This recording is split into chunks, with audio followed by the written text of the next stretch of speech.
India ने regionally और globally अपना एक ऐसा मकाम पैदा किया है, टेक्नोलॉजी की वजह से, पहले अपनी सेक्युलर ट्रेडिशंस की वजह से, और इंडिया के एक उन्होंने एक ब्रांड क्रिएट किया हर जगह के ऊपर। गांधी की कब लगा हुआ है ना खुतबा, और मुजस्मा। क्यों मुजस्मा, क्यों? क्योंकि उन्होंने दे सक्सीडेड कि उनके नाम को नॉन वायलेंस के साथ वो लिंक कर लें। अब ये चार विजिट करने पे जाए तो जहाज आपके चलते नहीं है, तो आप अगलों से तो मांगते हैं। यूएई से अगर आप कहेंगे अपना जहाज भेज दें, हमारे प्राइम मिनिस्टर ने आपको मिलने आना है, वो आपकी क्या इज्जत करे? उसके बाद आपको वो इंपॉर्टेंस देंगे? इनके पास तो अपनी गाड़ी भी नहीं है जिसके अंदर ये आ सकें। कल पूरे देश ने अपना गणतंत्र दिवस मनाया, पर हाल के दिनों में विश्व के दो सबसे बड़े लोकतांत्रिक देश अमेरिका और भारत में जो घटनाएं हुई हैं वह लोकतंत्र के लिए शुभ संकेत नहीं दे रही है। अमेरिका में पिछले दिनों 6 जनवरी को कैपिटल हिल पर जो हुआ और भारत में जो कल लाल किले पर हुआ, हम ईश्वर से यही कामना करते हैं कि फिर ऐसी घटनाएं हम लोगों को देखने को न मिले।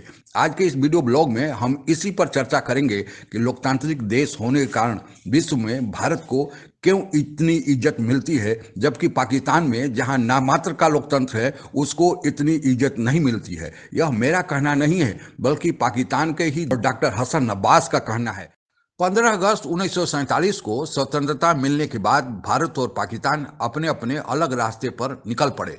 भारत जहां एक तरफ धर्मनिरपेक्षता का रास्ता चुना, वहीं पाकिस्तान अपने को एक इस्लामिक स्टेट घोषित कर दिया। भारत ने अपने स्वतंत्रता प्राप्ति के 2 साल के भीतर ही संविधान बनाकर लोकतंत्र की आधारशिला रखी और जनवरी 26 1950 को यह संविधान लागू भी कर दिया गया। दूसरी तरफ पाकिस्तान अपने लिए लोकतंत्र की आधारशिला रखने में 9 साल का समय लगा और 1956 में वहां पहली बार संविधान सामने आया, पर इसके कुछ प्रावधानों में इतना मतभेद पैदा हो गया कि इस संविधान को भी लागू होने के पहले ही खारिज कर दिया गया और फिर उसके 2 साल बाद 1958 में वहां सैनिक सत्ता स्थापित कर दी गई। यहाँ यह भी बताते चले कि 1947 से लेकर 1958 तक जब सैनिक सत्ता स्थापित की गई, इसके भीतर भी गैर निर्वाचित सरकार ही पाकिस्तान में शासन में थी, जबकि भारत में पहला आम चुनाव 1952 में हो गया और तब से निर्वाचित सरकार ही आज तक सत्ता पर भारत में काबिज है। पाकिस्तान में 1962 में दूसरी बार संविधान बना, पर इसको भी लागू करने के पहले ही निरस्त कर दिया गया। उसके बाद तीसरी बार 1973 में नया संविधान बना जो अभी लागू है। पाकिस्तान में पहला आम चुनाव 1971 में हुआ, पर इस चुनाव में पूर्वी पाकिस्तान जो आज का बांग्लादेश है, वहां के अवामी मुस्लिम पार्टी के नेता शेख मुजीबुर रहमान भारी बहुमत से विजयी हुए थे, पर पश्चिमी पाकिस्तान जो आज का पाकिस्तान है, वहां के नेता जुल्फिकार अली भुट्टो ने तत्कालीन मार्शल लॉ प्रशासक जनरल अयूब खान से मिलकर उनको सत्ता सौंपने से इनकार कर दिए। फिर क्या हुआ? उसके बाद पाकिस्तान का बंटवारा हुआ और बांग्लादेश का जन्म हुआ, जो अब यह इतिहास का हिस्सा है।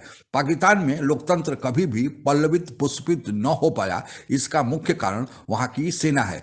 सेना अनावश्यक रूप से सत्ता में दखलंदाजी करती है। 1958 से लेकर 1971 तक, फिर 1977 से लेकर 1988 तक और 1999 से लेकर 2008 तक, कुल 31 साल तक पाकिस्तान में मार्शल लॉ यानी सेना का ही शासन सीधे रूप से रहा, जहां संविधान का महत्व नामात्र का था, जबकि भारत में सेना का कभी भी सत्ता में या शासन में दखलंदाजी नहीं रहा है।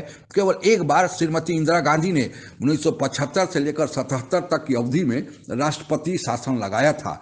पाकिस्तान में जो आज का संविधान है, उसमें वहाँ के अल्पसंख्यक हिंदू और ईसाई आदि को बराबर का दर्जा नहीं दिया गया है, यानी उनको कुछ महत्वपूर्ण पदों पर पाकिस्तान में जाने से प्रतिबंधित किया गया है, जबकि भारत का संविधान धर्मनिरपेक्षता के साथ साथ समानता का भी अधिकार देता है और यहाँ के माइनॉरिटी मुस्लिम ईसाई आदि किसी भी महत्वपूर्ण पद पर भारत में जा सकते हैं।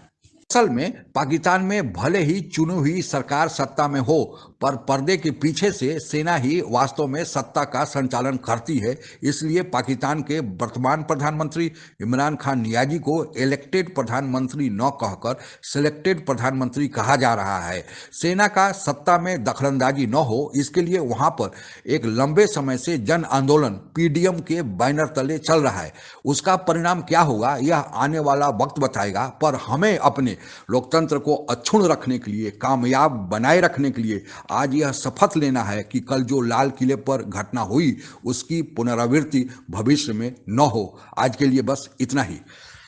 आप अगर हमसे जुड़ा रहना चाहते हैं तो कृपया मेरे चैनल को सब्सक्राइब करें तथा बेल आइकन भी दबा दें ताकि नई वीडियो की जानकारी तुरंत आप तक पहुंच जाए। धन्यवाद। जय